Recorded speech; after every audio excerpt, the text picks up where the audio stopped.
आपको मालूम है। और अब इस ज्ञान से आप कितने एकदम यूटर्न में आ गए। तो ये ज्ञान ऐसा है और सत्य है, गॉड गिवन है, और इसकी प्रत्येक प्राणी को आवश्यकता है। इसके अनुसार चलना इसका फर्ज बनता है। तो जब सबको पता चलेगा तो सभी टर्न होंगे, और जब हम टर्न होंगे, उन बुराइयों को छोड़ेंगे, माया की हवस से उल्टे हटेंगे। इस माया ने जीवन नरक बना रखा प्राणी का, और ये आग है, और आग के निकट हम शांति चाहते हैं, तो ये भूल है हमारी।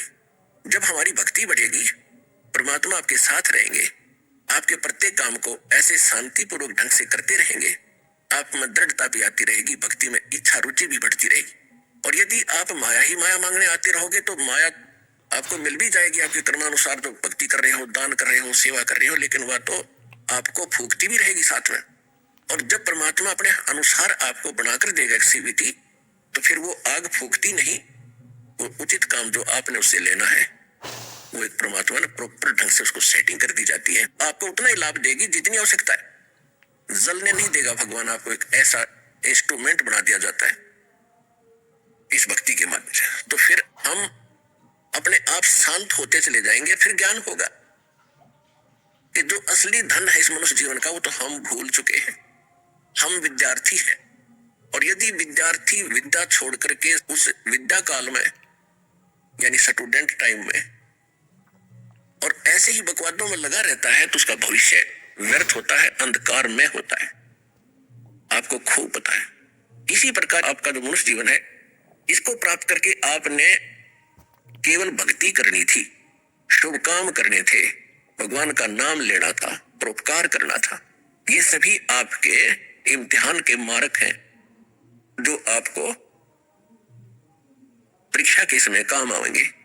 और हम इसको छोड़कर केवल संतानों उत्पत्ति तो करना परमात्मा की रजा है, क्योंकि और आत्माएं आएंगी, वो भी भगवान को प्राप्त करेंगी। अगर हमारा जन्म ना होता तो हम कहाँ आज परमात्मा पाते।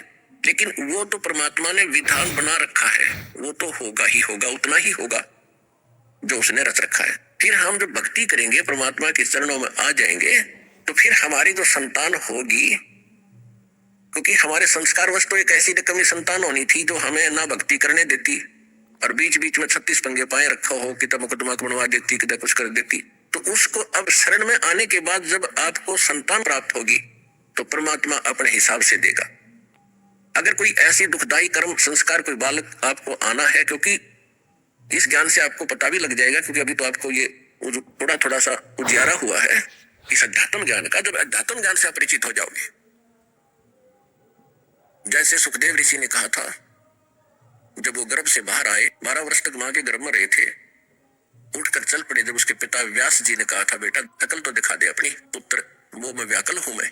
तब उसने सुखदेव ऋषि ने कहा था कि व्यास जी, ऋषि जी, ना जाने कितनी बार आप मेरे पिता बने हो, और ना जाने मैं कितनी बार आपका पिता बन लिया। अब मैं इस चक्कर में पड़ू नहीं, पीछा छुटवाऊंगा इससे। अब ये था ज्ञान। सुखदेव ऋषि कह रहे हैं, एक लेवा एक देवा दूतम, और कोई किसी का पिता नहीं पुतम, ये तो ऋण संबंध जुड़ा एक ठाठा, अंत में सब बारा बाटा। एक दूसरे का जो संस्कार है, कोई तो पिछले जन्म में आपसे किसी ने ले रखा है, तो वो आपका पूरा करने आया हुआ है, आपका पुत्र पुत्री बन गए। और किसी ने आपका ले रखा है, तो वो लेने आ रहा है। एक ऐसा निकम्मा बेटा पैदा हो जाता, बाप कमाता है, वो खाव और खर्चा बर्बाद करता है, उसकी जमीन तक बिकवा देता है।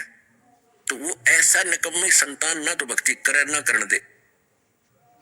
तो अब ये तो उसने तो आना ही था, क्योंकि संस्कार तो अपने पूरे करने ही होते। तो अब परमात्मा क्या करेगा, ऐसी कोई दुखदाई संतान आपके आनी होगी, उसको किसी प्रकार भी टाले ना आने दे। तो ये परमात्मा पर आपने आधारित होना पड़ेगा। बिना ज्ञान के हम टेंशन बनाए रखते हैं। जैसे कई बहनें आती हैं, कई संतान होती नहीं, दीक्षा ले लेती हैं, फिर वो कहती हैं जी अभी दीक्षा ली, अभी गर्भ खराब हो गया। तो आश्वासन देते हैं, बेटी भगवान पर विश्वास रखो, फिर करेंगे कभी। अवश्य सुनते हैं, एक दिन सुनते। तो परमात्मा अपने हिसाब से करता है। कोई ऐसी संतान आनी हो जो आगे दुख दे। जैसे एक लड़का विवाह हुआ, बच्चे का एक संतान हुई, लड़का मर गया, उसका इतना संस्कार था उस माता पिता के साथ, क्या लाभ हुआ उसको? कुछ दिनों के बाद वो पुत्र भी मर गया और वह उसकी पत्नी भी मर गई, माँ बाप दोनों शेष। तो ये क्या था, फिर वह संतान भी होगी और सामने उसका नाश भी हो गया। तो ये जीवन क्या है? तो ये परमात्मा फिर कहते हैं, फिर वो नास्तिक हो जाता है। काल यही चाहता है कि ये खोटे कर्म करें, इनके फिर संस्कार बने, इन्हीं संस्कारों को फिर मनुष्य जीवन में इनको भोगने को मिले, और फिर ये कुछ दिन तो ऐसे रहे, बड़ा ठाठ है, फिर इनकी दुर्गति शुरू हो जाए। और भक्ति जो ये करते हैं, शास्त्र विधि को त्याग कर मनमाना आचरण करते हैं, उनसे इन संस्कारों में कोई परिवर्तन होना ही नहीं। तो जिस कारण से ये अन्य भगवानों की अन्य साधनाओं से भक्ति करते हुए भी इनको दुख जोका तो रहेगा, और फिर कुछ दिनों में ये नास्तिक हो जाएंगे। तो काल ये